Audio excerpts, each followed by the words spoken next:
It's on. Good. Zach, what's going on? This is DJ Jinx. I believe we spoke the other day on the phone. I decided to make you a video, basically because as opposed to just kind of going over the phone and talking to you about what's going on, I figured, hey, just let me show you. I've been having a couple of issues with my Serato mixer, and I just kind of figured the best thing to do is just show you the video and see if you can maybe decipher as to what's going on with the mixer, or just bring it up to the developers. This is why I give you a little bit of background. I bought the 68 mixer back in August. I sold my Pioneer DJ 909, and I also sold my TTM 57 to kind of upgrade. Plus, you know, I play out a lot on the road. If I play with one of my boys, it's easier to kind of, well, not even switch out computers, but just kind of mix stream seamlessly.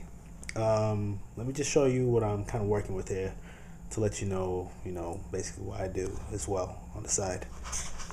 So, here I have the culprit, the 68 mixer. I have two turntables. Got my little Dre Beats headphones. Also use the Dicers. Also have the den on just in case I do go to a club and I'm not able to use my mixer or the MIDI devices. I can use that. Operate with a new body style MacBook Pro. I also have the Ableton Akai APC 40 pad. I do try to, use the bridge, but I'm still kind of new at it. Pardon the mess in the studio. Kind of in the middle of kind of trying to fix some things. Right here, I actually have my, the production portion of the studio. I have a keyboard, as well. And other MIDI devices. Over to the side, I have my old Pro Tools that I still use, still trusty Pro Tools. And back to the DJ setup. So as you can see, I kind of take this a little seriously, and I do play out. And since I've been playing out, like I said, I haven't really had too many issues with the mixer that I couldn't succumb. However, there are certain things that I would like to use, such as the echo effects that are built in on the mixer, as well as my sound effects. The first issue I've been having, which was the sound effects, I couldn't figure out. And I'm just going to kind of show you what I've been going through right now. So, as you see here, I have the SP6 sampler opened up. And I'm just going to zoom in a little bit. Hopefully you can see. Right now, it's on channel 2. Let me put it to channel 1, actually. So basically, when I hit my sound effects, you can hear them, which is not an issue at all. It's when I'm in transition and I try to have the sound effects kind of go along with the song. So as you can see here, if I was playing on channel 1 of the mixer, the sound effects would work. But as I transition over, they don't work. Now, that's supposed to be the case because I am locked in onto channel 1 of the mixer. Now, when I hit master, I expect the sound effects to be not only on channel 1, on channel 2 as well, as they should be. So as you can see here, I press Z, and I don't hear anything. And I'm still on channel 1.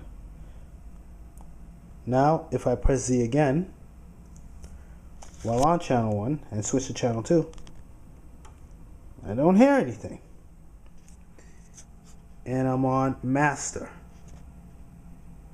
So basically what you had kind of wrote to me in an email was if I put the crossfader to post on channel 3, I should be able to hear something, but I don't. I'm on master again, and on channel 3 of the mixer, I have it set to post, which is the middle button. I don't have it set to B, and it's not set to A. It's actually set in the middle, post. So I hit Z, and I still don't hear anything on either side or in the middle. Now, when I click channel 2,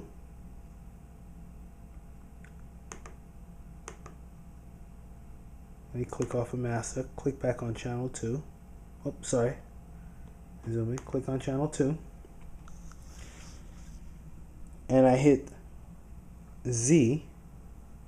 I can hear it in the middle. I can hear it on channel 2. I can't hear it on channel 1 now. So as you can see, that was the first issue I was facing. When I transition, I would like my sound effects to transition over into the next channel as well. It used to do it on the TTM57, however, it doesn't do it on the 68. So I'm not sure if that's a software issue or firmware issue. I believe I'm using 1.13 right now for the firmware, and the software I'm already upgraded because I wouldn't be able to use the bridge on my dicers. The next issue was the sound effects, basically using the sampler. Now, while using the sampler and preferably using the echo effects, when I hit the flex effects button, along with the echo, the music lowers before I can hit the flex on button. And those are the two pictures I actually showed you. But I figured, let me just kind of shoot the video and let you see for yourself what's going on. Okay. So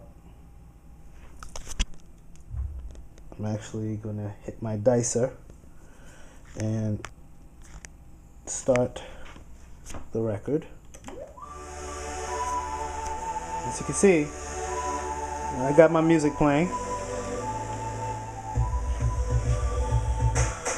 None of the buttons are lit up yet. So I'm gonna tap in.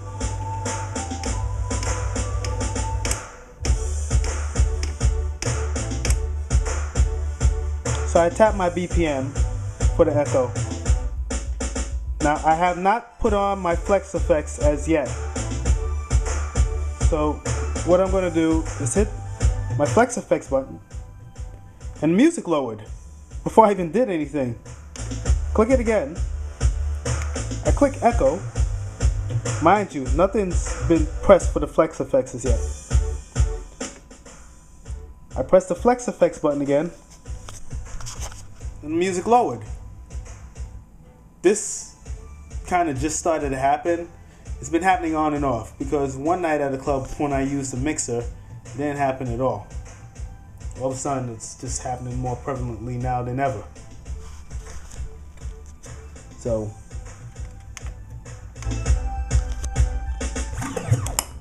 alright. So that's the other issue. I didn't press the flex effects button or engage any of my effects yet. And I'm still having that problem. That's the second issue with the mixer. Like I also told you in my email trail, you know, the buttons are hard, but I mean, you guys did that for a reason. One of my buttons actually, this right number 1 button sometimes doesn't engage. And while reading the post, I noticed someone else has had that same problem. So it may be a hardware issue or a software issue, but I am going to be, you know, mailing this mixer back so it can get fixed.